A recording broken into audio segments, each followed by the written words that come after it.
Man, SmackDown Live at Knockouts Haircuts for Men in Fort Smith on Phoenix Avenue, right across from Gasano's Pizza.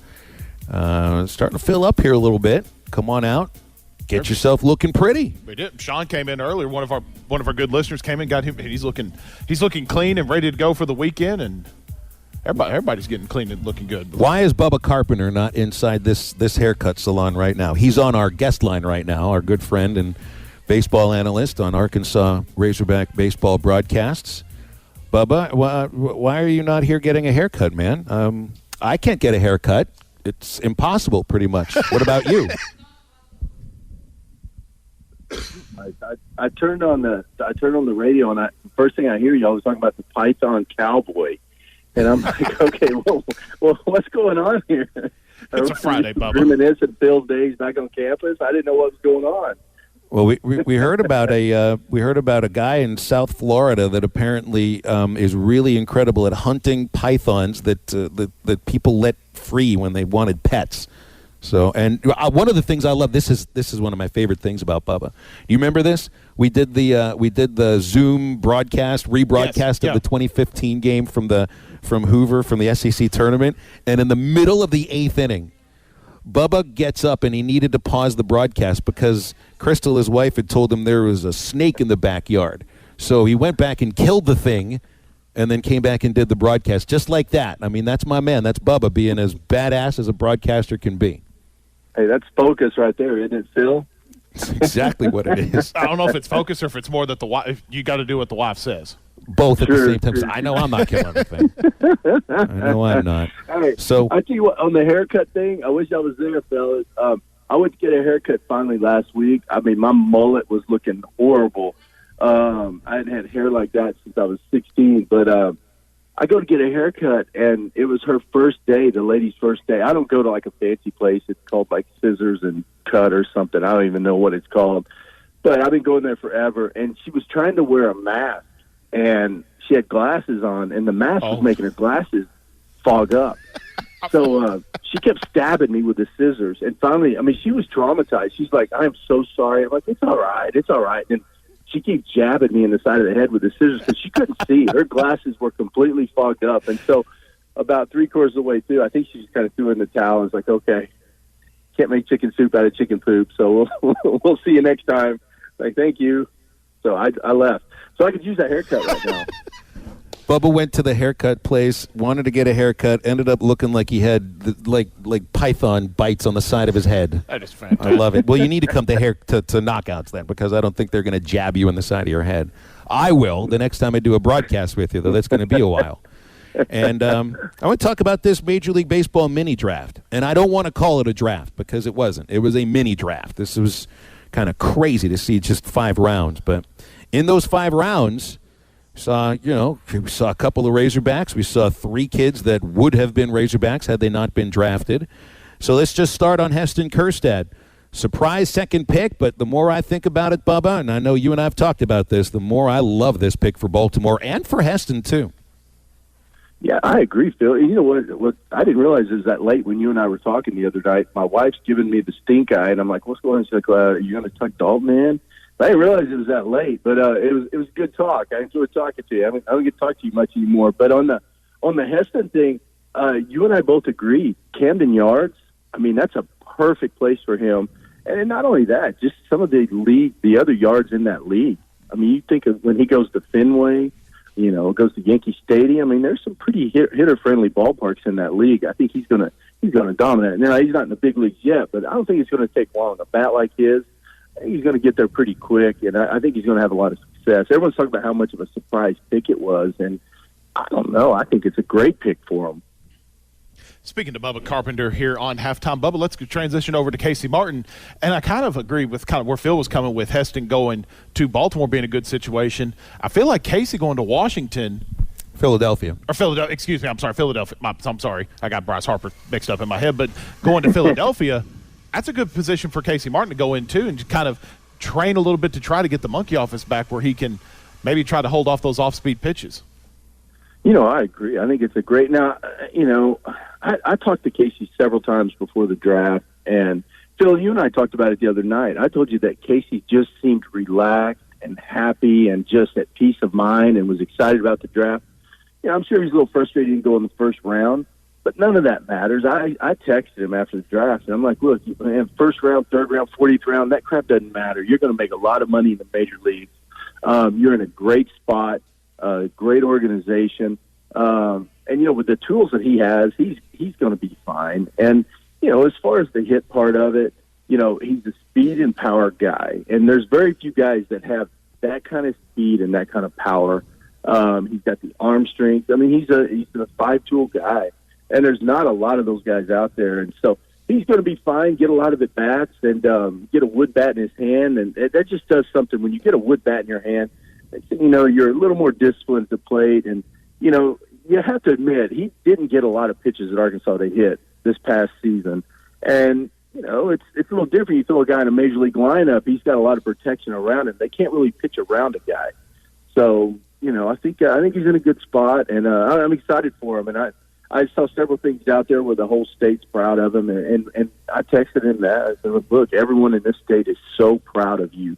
I feel like I've kind of watched him grow up through USSSA baseball, showcase baseball, through the Razorbacks now, so I'm excited for him. I'm ready to see him out there. As much as I hate not seeing him in a Razorback uniform, I can't wait for him to get his career started.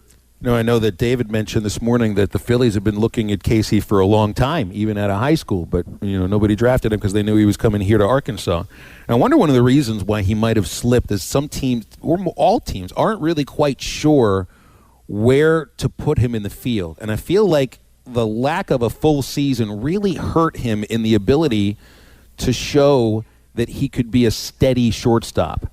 And you and I both agree he can play shortstop in the major leagues. The matter is how refined of a fielder can he become.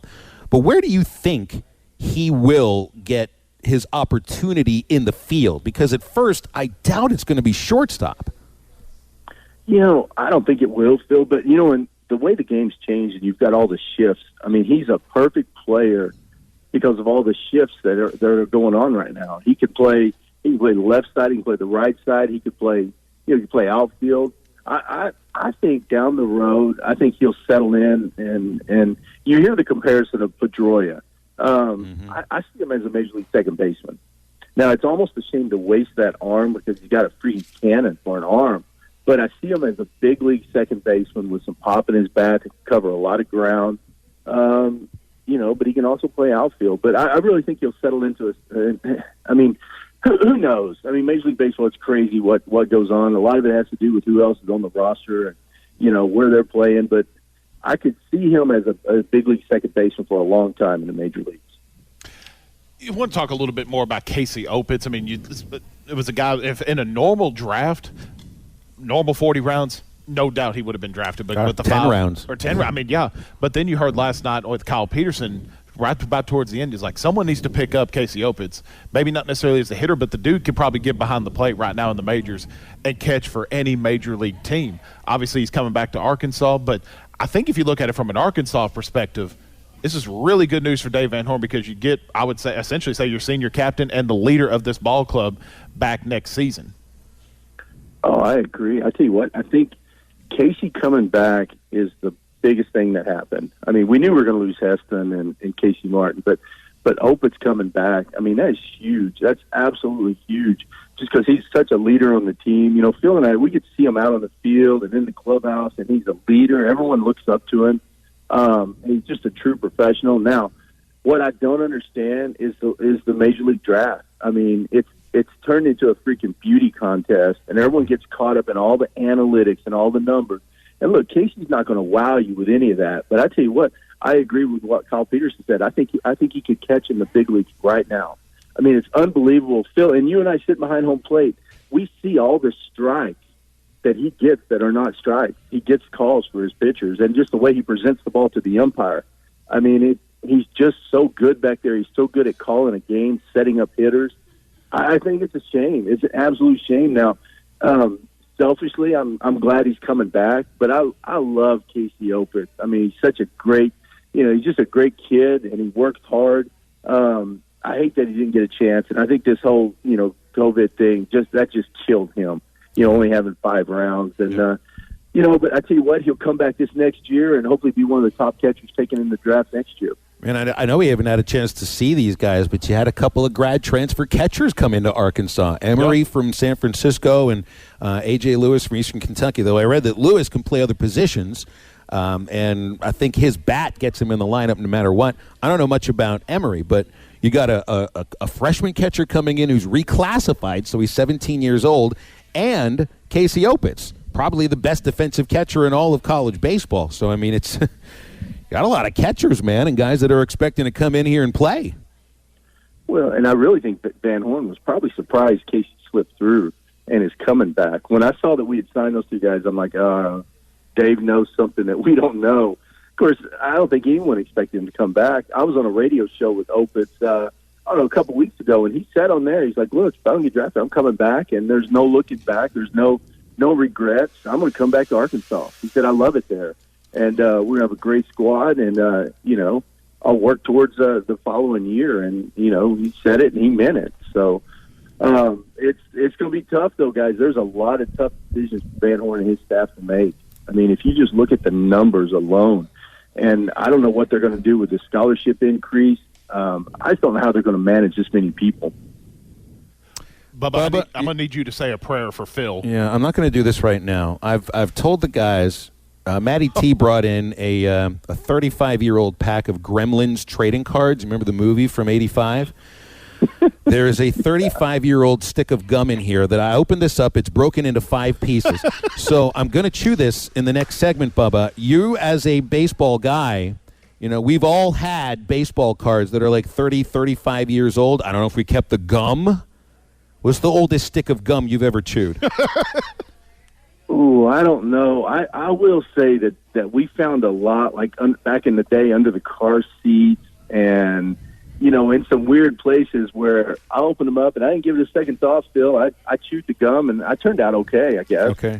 Fairly normal. So I think you'll be all right, buddy. I will say this. This thing is a lot older. This stick of gum here is a lot older than the year-old Three Musketeers bar that you traveled with to Houston for the Houston College Club. What? It's because, he brought it to Omaha last year, so he had it in his bag. And when he opened up his bag at opening day this year, he had in the bag the same Three Musketeers bar that was still in the wrapping. It was misshapen. And had been melted and reformed like 100 times since.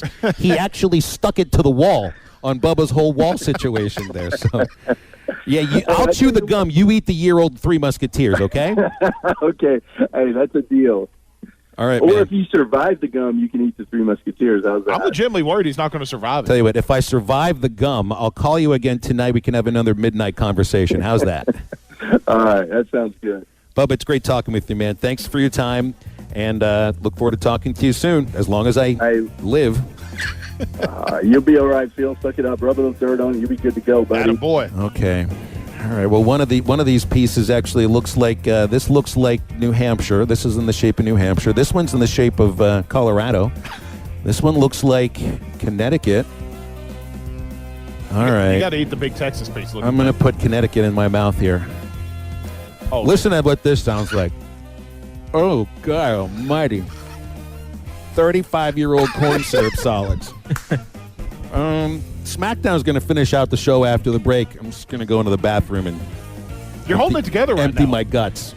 Halftime wraps up after this.